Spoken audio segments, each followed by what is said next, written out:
नमस्कार, मैं रितिका सिंह स्वागत करती हूँ आपका हमारे इस शो बीट डायबिटीज में। डायबिटीज दुनिया की सबसे ज्यादा होने वाली डिजीज में से एक है। इंटरनेशनल डायबिटीज फेडरेशन की माने तो 2045 तक इंडिया में 12 करोड़ लोगों को डायबिटीज होने के आसार हैं। इस बीमारी के मुख्य कारण खराब lifestyle, junk food, hormonal imbalance और हेरिडेटरी है। डायबिटीज के कई लक्षण हैं, जैसे कि प्यास ज्यादा लगना, थकान महसूस करना, बार बार पेशाब आना और वेट लॉस या वेट गेन होना। ये तो हुई डायबिटीज की बात, लेकिन क्या आपने प्री डायबिटीज के बारे में सुना है? देश और दुनिया में बहुत से लोग प्री डायबिटीज के भी शिकार हो रहे हैं। क्या है ये समस्या? क्या लक्षण है प्री डायबिटीज के? कैसे बचा जा सकता है इससे? ये सब समझने के लिए हमारे साथ मौजूद है डॉक्टर्स का पैनल। Doctor Abhyuday Verma, physician, diabetologist, thyroid hormone specialist, diabetes, obesity, sugar specialist, Indore. Doctor Deepika Patel, consultant endocrinologist and diabetologist, Endocare advance diabetes, thyroid and hormone clinic, Raipur. Doctor Sanjeet Kumar Jaiswal, consultant diabetologist and endocrinologist, hormone, the diabetes, thyroid and endocrine clinic, Raipur. डायबिटीज पर खास चर्चा करने के लिए आप सभी doctors का बहुत बहुत स्वागत है हमारे इस खास शो में।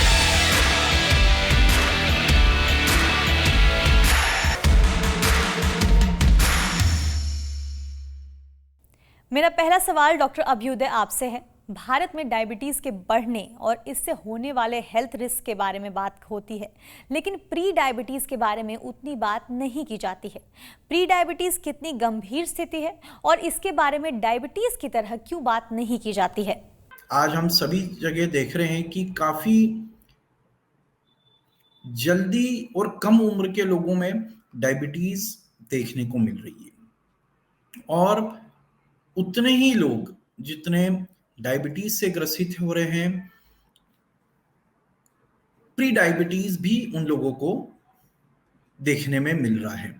मगर बात सिर्फ ये होती है कि प्री डायबिटीज एक बहुत ही माइल्ड डायबिटीज है, जिसका जब तक हम रेगुलर परीक्षण नहीं करें, है ना, कुछ खास हाई रिस्क ग्रुप्स होते हैं जिनमें प्रॉपर अगर हम समय समय पर जांच करते रहें तो प्री डायबिटीज का हमें सही पता लग सकता है। अब मैं ये कहूँगा कि पिछले 15-20 वर्षों में प्री डायबिटीज जो है करीबन 3 से 4 गुना तेजी से बढ़ता जा रहा है, और मैं ये कहूँगा कि डायबिटीज से ज़्यादा अब प्री डायबिटीज के लोग हमें देखने को मिल रहे हैं। और ये प्री डायबिटीज ऐसी अवस्था होती है कि जब हम एक फुल ब्लोन डायबिटीज होने से किसी को रोक सकते हैं, और उस बढ़ी हुई हल्की सी बढ़ी हुई ब्लड शुगर लेवल, जिसको हम बॉर्डरलाइन बोलते हैं,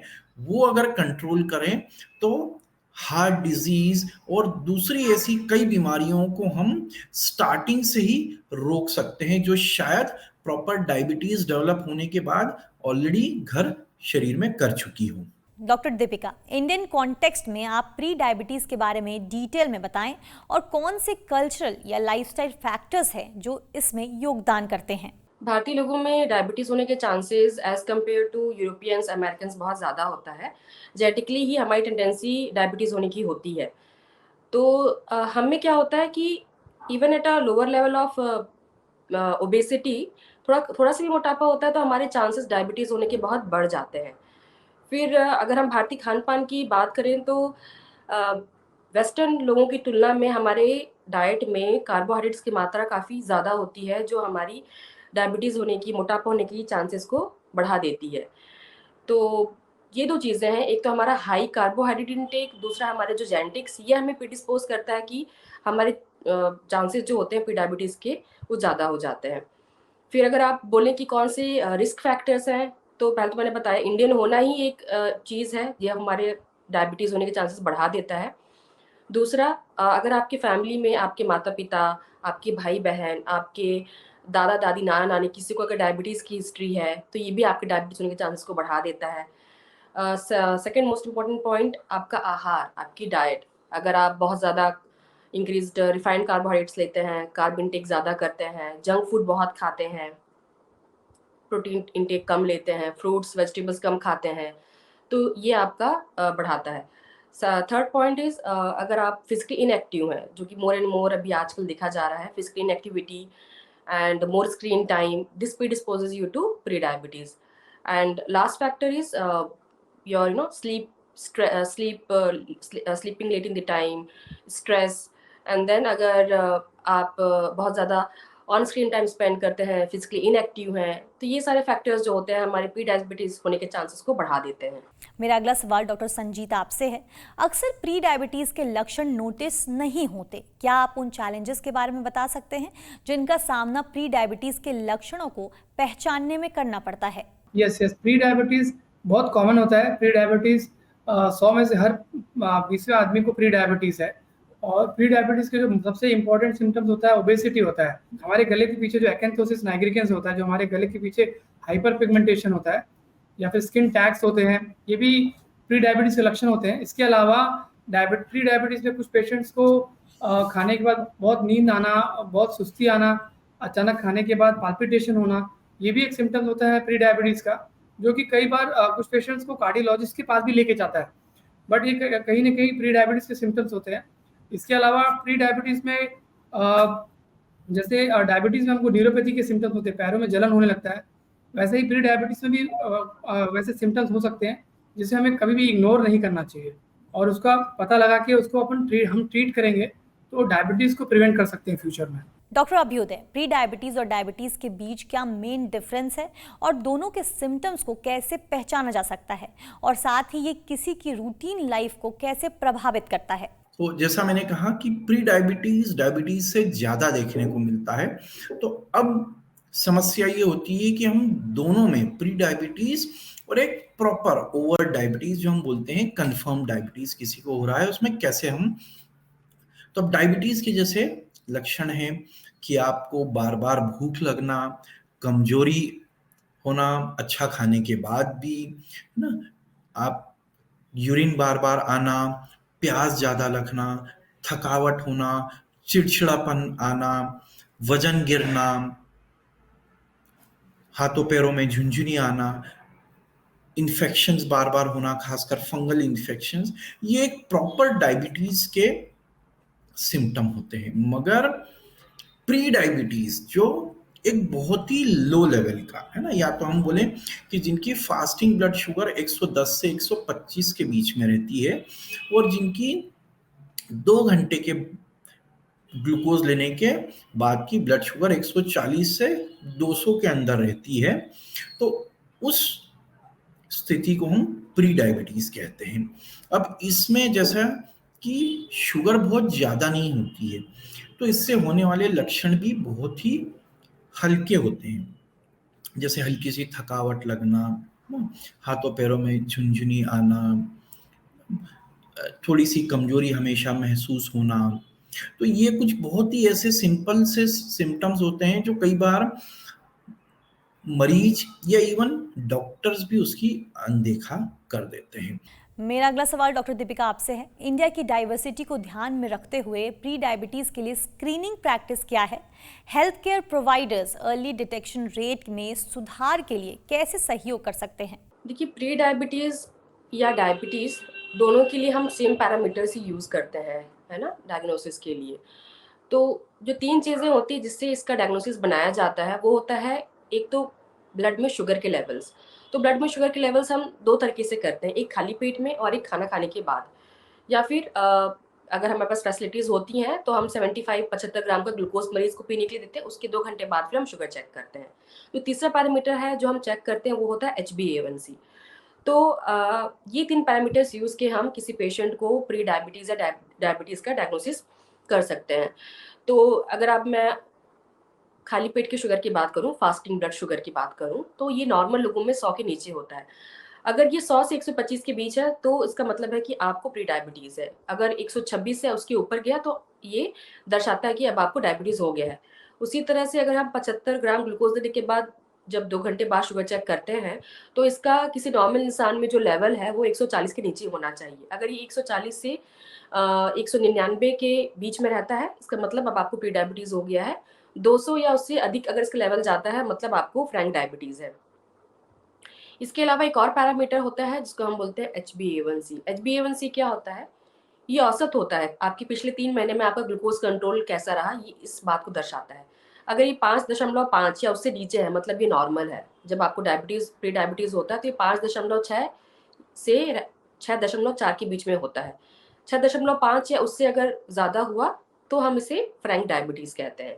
तो इन 3 पैरामीटर्स को लेके हम प्री डायबिटीज़ की स्क्रीनिंग कर सकते हैं। Doctor Sanjeet, pre diabetic patient अपने लाइफस्टाइल में क्या बदलाव कर सकते हैं जिससे डायबिटीज का खतरा कम हो सके? सो प्री डायबिटीज़ को डायबिटीज़ में कन्वर्ट होने से रोकने के लिए हमें सबसे इम्पॉर्टेंट है हमारे वेट को लॉस करना होगा। यूजुअली डायबिटीज़ टाइप 2 डायबिटीज़ के पेशेंट्स काफ़ी ओबीस होते हैं, और अगर हम वेट लॉस करते हैं तो प्री डायबिटीज़ को रिवर्ट कर सकते हैं। और उसके साथ साथ वेट लॉस करने के लिए हमें डाइट एंड एक्सरसाइज का बहुत इंपॉर्टेंट रोल है। मैं बोलना चाहता हूँ कि डायबिटीज़ में 80% जो रोल होता है डाइट का होता है। डाइट हम अपना कंट्रोल रखें, स्पेशली कार्बोहाइड्रेट एंड रिफाइंड चीज़ें जैसे तली भुनी चीज़ें हुई, मैदे की चीज़ें हुई, बिस्किट इत्यादि जो तली भुनी चीज़ें होती है उनका सेवन कम करें, और प्रोटीन की मात्रा बढ़ाएं और फैट की मात्रा कम करें, और ग्रीन वेजिटेबल्स या नट्स हम लें। और उसके अलावा हमें एक्सरसाइज करना बहुत ज़रूरी है। अगर हम एक्सरसाइज करें और डाइट एंड लाइफस्टाइल को मॉडिफाई करके रखें तो प्री डायबिटीज़ को डायबिटीज़ में कन्वर्ट होने से रोका जा सकता है। Doctor Abhyuday, health professionals patient को कैसे पर्सनल सपोर्ट दे सकते हैं हेल्दी लाइफस्टाइल मेंटेन करने में, जैसे डाइट सुधारना या फिजिकल एक्टिविटीज बढ़ाना? करेक्ट। ये अगर हम प्री डायबिटीज है ना, जिसे अगेन बॉर्डरलाइन डायबिटीज कहते हैं, या एक इनिशियल स्टेज ऑफ डायबिटीज, या जिसको ऑलरेडी डायबिटीज हो चुकी है, इन सब के लिए सबसे जरूरी, या मैं कहूँगा कि दवाइयों से भी ज़्यादा आवश्यक जो बातें हैं वो है कि अपना वजन कंट्रोल में रखना। अगर आपका वजन बढ़ा हुआ है तो वजन कम करने का जरूर प्रयास करें। अगर आपकी फिजिकल एक्टिविटी बिल्कुल नहीं है या थोड़ी सी है तो आप फिजिकल एक्टिविटीज बढ़ाएं, जिसके आप नॉर्मली जॉगिंग कर सकते हैं, ब्रिस्क वॉक कर सकते हैं, साइकिलिंग कर सकते हैं, स्विमिंग कर सकते हैं, जिम जा सकते हैं।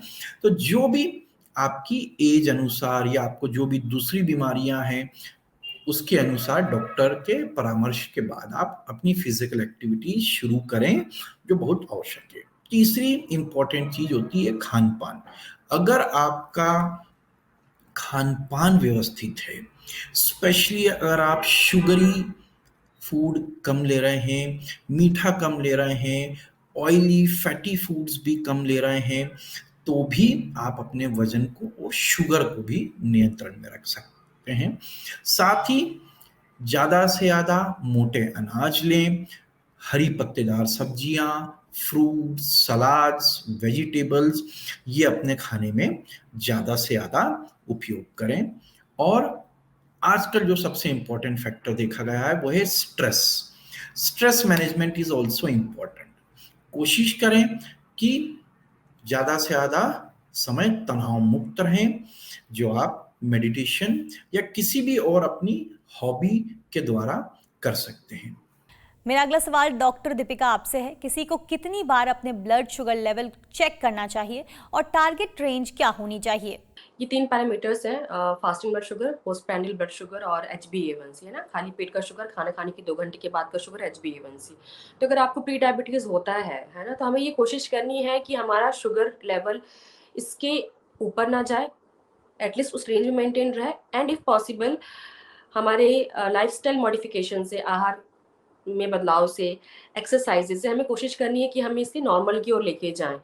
तो कम से कम आपको महीने में 1 बार आपका शुगर चेक करना चाहिए। फास्टिंग शुगर 125 से 100 के बीच में होना चाहिए अगर आपको प्री डायबिटीज़ है तो, है ना।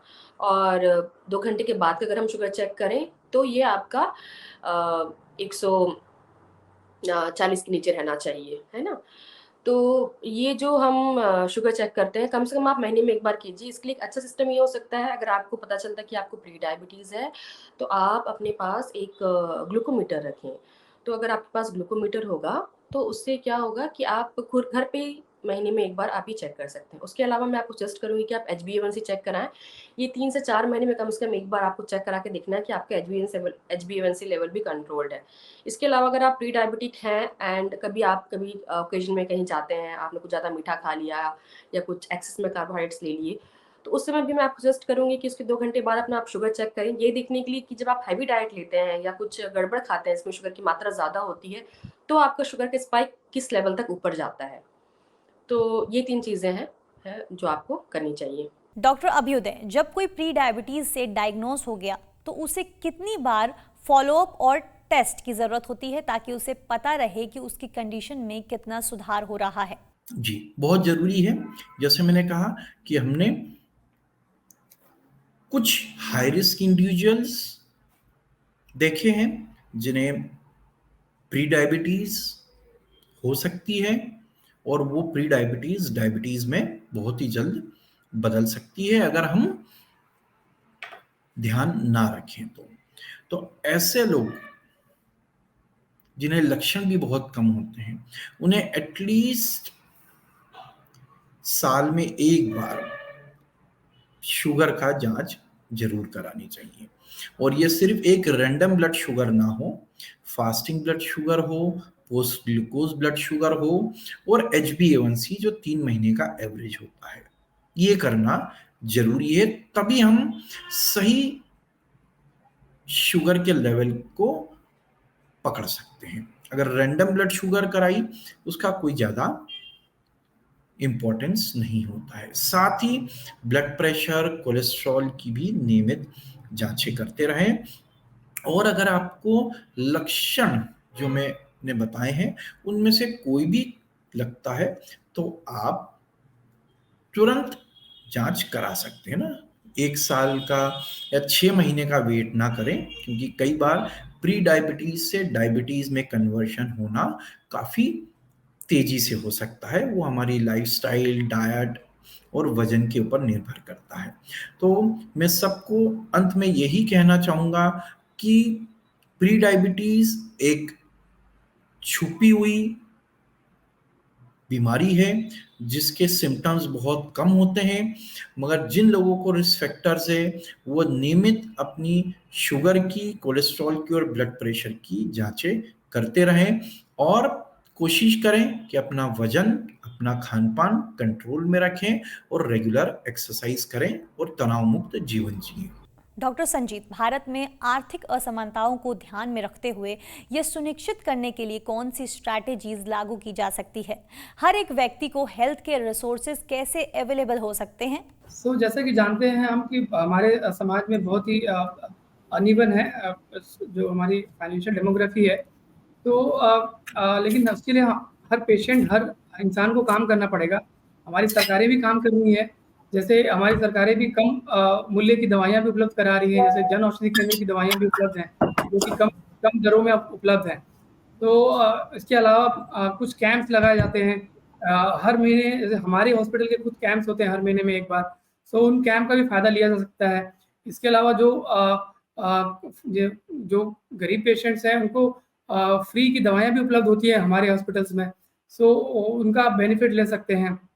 इसके अलावा सोशल मीडिया के थ्रू हम काफ़ी पेशेंट्स को एजुकेट करते हैं। सोशल मीडिया में यूट्यूब चैनल के थ्रू काफ़ी एजुकेशन भी दी जा सकती है। तो आज के ज़माने में इंटरनेट के माध्यम से बहुत सारी इन्फॉर्मेशन को कम खर्च से भी निकाला जा सकता है और कम खर्च से भी उपलब्ध कराया जा सकता है। डॉक्टर दीपिका, क्या आपने कोई पर्टिकुलर ट्रेंड नोटिस किया प्री डायबिटीज के केस में, जैसे यूथ में इसका बढ़ना? अगर हाँ, तो क्या चीज़ इस ट्रेंड के बढ़ने में कंट्रीब्यूट कर रही है? यूथ में अभी बहुत ही ज़्यादा, एक तरह से मैं बोलूँगी एपिडेमिक की तरह प्री डायबिटीज़ बढ़ रहा है। मेरे खुद के क्लिनिक में मैंने as young as 8 year old, 10 year old kids coming with pre diabetes देखा है। एंड फ्रैंक डायबिटीज़ की बात करें तो I have seen recently patients with 16 year old, 18 year old coming with type 2 diabetes. तो ये एक बहुत ही कंसर्निंग ट्रेंड है जो डायबिटीज़ का देखा जा रहा है। एंड इसका जो कारण है, this is because of the changing lifestyle. ये एक दिनचर्या, आपकी जो रूटीन होती है, ये डिसाइड करती है कि आपकी बीमारी होगी कि नहीं। तो ईजी जो एक्सेसिबिलिटी है फूड के लिए, अब आप गली में जाएंगे तो आपको जंक फूड मिल जाएगा, मोमोज मिल जाएंगे, पैकेट्स में चिप्स, बिस्किट्स सब मिल जाएंगे, है ना। और बच्चे बहुत ज़्यादा चॉकलेट खाने लगे हैं, कोल्ड ड्रिंक्स मिल जाएंगे। तो ये सारी जो refined processed carbohydrate rich intake हो रहा है बच्चों का एंड यूथ का, एंड ये सारी चीज़ें जो है ना बहुत आपके चांसेस बढ़ा रही है प्री डायबिटीज़, डायबिटीज़ होने का। सेकंड जो एक ट्रेंड आजकल है कि अब घर खाने के लिए आपको बाहर नहीं जाना पड़ता, ऑनलाइन आप घर में खाना मंगा लेते हैं। तो that heating habit is also spoiling आपका जो हेल्थ है उसको वो बिगाड़ रहा है। तो इस चीज़ के लिए हमें सतर्कता की बहुत ज़रूरत है। और आहार के अलावा हमें ये भी ध्यान देना पड़ेगा कि हम अपना फिजिकल एक्टिविटी बढ़ाएं, स्क्रीन टाइम कम करें, ज़्यादा से ज़्यादा आउटडोर्स रहें, हम अपना नियमित रूप से व्यायाम करें। मेक श्योर एटलीस्ट आप 8,000 से 10,000 स्टेप्स दिन में कवर करें। अदरवाइज़ भी घर में भी फिजिकली एक्टिव रहें। तो इसके लिए बहुत ज़्यादा लाइफस्टाइल मॉडिफिकेशन की ज़रूरत है एंड जागरूकता, सतर्कता की ज़रूरत है लोगों में, ताकि ये जो हम ट्रेंड देख रहे हैं अभी प्री डायबिटीज़, डायबिटीज़ का यंग एज में, इसको प्रिवेंट किया जा सके। मेरा आखिरी सवाल डॉक्टर संजीत आपसे है, डाइवर्स हेल्थ केयर इंफ्रास्ट्रक्चर की वजह से टेलीमेडिसिन और टेक्नोलॉजी कितना सपोर्ट कर सकते हैं जिसमें कोई भी इंडिविजुअल आसानी से इसे मॉनिटर कर सके गांव, देहात और रिमोट एरियाज में? राइट, सो जैसे कि हम जानते हैं कि हमारे 80% जो आबादी है गांव में निवास करती है। सो वैसे में हमें गांव के पेशेंट्स को भी मॉनिटरिंग करने की ज़रूरत पड़ती है। जिसका हम टेलीमेडिसिन के थ्रू उनका मॉनिटरिंग आसानी से कर सकते हैं। आजकल हम जैसे डायबिटीज़ में कुछ डिवाइसेस अवेलेबल हैं जिनके माध्यम से हम अपने चैम्बर में, अपने कंसोल में बैठ के पेशेंट का शुगर मॉनिटर कर सकते हैं। CGMS बोला जाता है उसको। CGMS के थ्रू पेशेंट्स के शुगर रीडिंग्स हम अपने ईजिली हमको अवेलेबल होती है। उसके माध्यम से हम शुगर रीडिंग्स को, शुगर की मेडिसिन को एडजस्ट कर सकते हैं।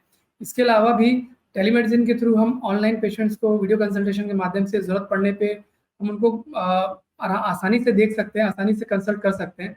और ये अवेलेबल हुआ है because of easily accessible as well as very less costly internet availability.